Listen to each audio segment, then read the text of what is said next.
Hello, South Florida. I'm Hawa Ezel. I'm Leanne Abu-Tarbush. Today is Tuesday, January 24th, 2023. Live from the FIU Lee Kaplan School of Journalism and Media, this is SFMN Newsbreak. Gun safety push by the president in the wake of the Lunar New Year mass shooting.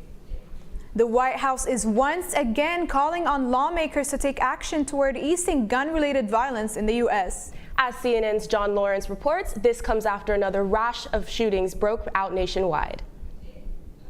Come here, hands up. In San Mateo County, California, authorities arrest a 67-year-old man accused of fatally shooting at least 7 people and critically injuring at least one other.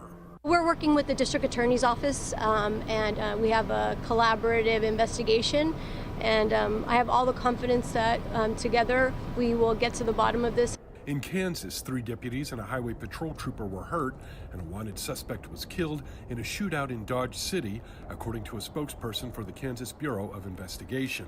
To Johnstown, Pennsylvania, where police say a man was shot and killed by a suspect who ran from the scene, according to CNN affiliate WJAC-TV. Those were among the gun violence incidents reported Monday, and it has some lawmakers in Washington, D.C. calling for action. While the Senate passed bipartisan gun safety legislation last year, and that was a very welcome move, more should be done. President Biden issued a statement on Monday calling on Congress to pass an assault weapons and high-capacity magazine ban and legislation that raises the minimum purchasing age to 21 years old. The Gun Violence Archive defines a mass shooting as an incident where at least 4 people, not including the suspect, are shot. According to the archive, there's been more than 36 mass shootings in the U.S. since the start of the year. I'm John Lawrence reporting.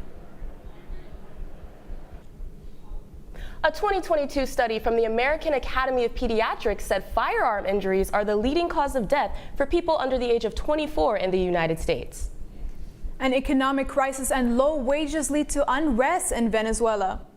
Workers in Caracas, Venezuela staged demonstrations during a protest last Thursday demanding higher wages and critical economic crisis. A theater productions in Jacksonville's Douglas Anderson School of the Arts was banned for its LGBTQ themes. Reporter Natalie LaRoche from the DC Bureau has more on the story. Madeline Scotti and her classmates were prepared to do a run-through of the theater show Indecent until she found out the show had been canceled. Indecent tells the story of the Yiddish play God of Vengeance, which was censored on Broadway in 1923 for its depiction of a lesbian relationship. The school principal told parents about Indecent's cancellation in an email, saying that the new show, The Seagull, was more suitable for student performers and audiences. I mean, we thought it was a joke at first. It was heartbreaking when our producer told us it was so devastating. It felt like all of our hearts had been ripped out. Many are drawing connections between the show's cancellation and Florida's Don't Say Gay bill, as the law is commonly known. Though it applies to K through 3rd grades, people fear that the legislation is empowering censorship of queer topics. Governor DeSantis rejected the AP African American Studies course in part because of its material on queer theory. This course on Black history, what's one of the lessons about? Queer theory. Now, who would say that an important part of Black history is queer theory? That is somebody pushing an agenda on our kids. The National Coalition Against Censorship released statements on both matters. The entire play is based in the detrimental effects of censorship. So, of course, when our play is being censored, it's going to gain national attention, because why wouldn't it? The show's playwright, Paula Vogel, has also shown her support for the students of Douglas Anderson School of the Arts, saying they are brave. Reporting from Washington, D.C. for the South Florida Media Network, I'm Natalie LaRoche. The Supreme Court has delayed a ruling that would determine whether there can be political censorship on social media. 3 cases that would determine a ruling on whether courts can force private social media companies' host speech they would rather remove have been postponed on Monday. It could possibly be until the next political campaign in 2024. Live Nation faces the fury of Taylor Swift fans. Today, the CFO of the Live Nation Entertainment and CEO of SeatGeek is set to testify 2 months after the Taylor Swift ticketing disaster. There was a heavy demand of Taylor Swift fans in mid-November that found it difficult to get tickets for her recent tour. The platform gave customers loading errors and no access to their desired tickets. The Panthers hitting the ice against one of the best teams in the East. That's still ahead, and so is this story. The first couple months I was here, I literally was sick because of the mold. My shower makes my skin break out. And students at the university in Florida are fighting to get a retired sports star from Miami to be their school's football coach. Newsbreak will be back in 2 minutes.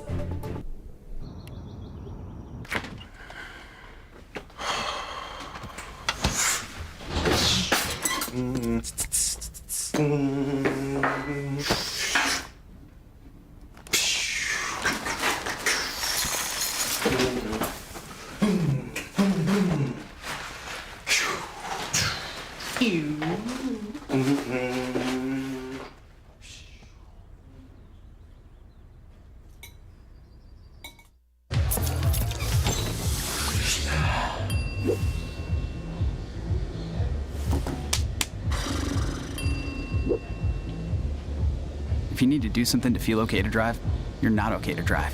Don't drive buzzed.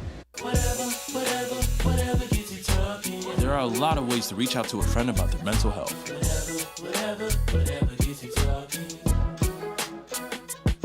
Learn how you can help at seizetheawkward.org. Bill is a family man. He invests his money wisely and provides a good life for his children. Just one problem. He often opens emails from senders he doesn't know, and his computer is not password protected. One day, Bill checked his bank account and 94% of malware attacks originate from emails. Don't be like Bill. Take your cybersecurity seriously. There's so many rewards in life. You coming into our home was one of the greatest rewards we could have ever had.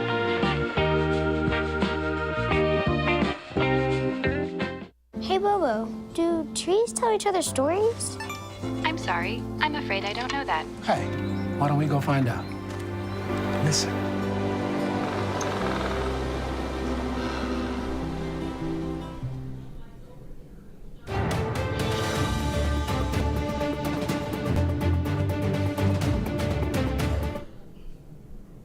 One of the most feared defenders in NFL history is playing a different kind of defense after being removed from consideration for college coaching.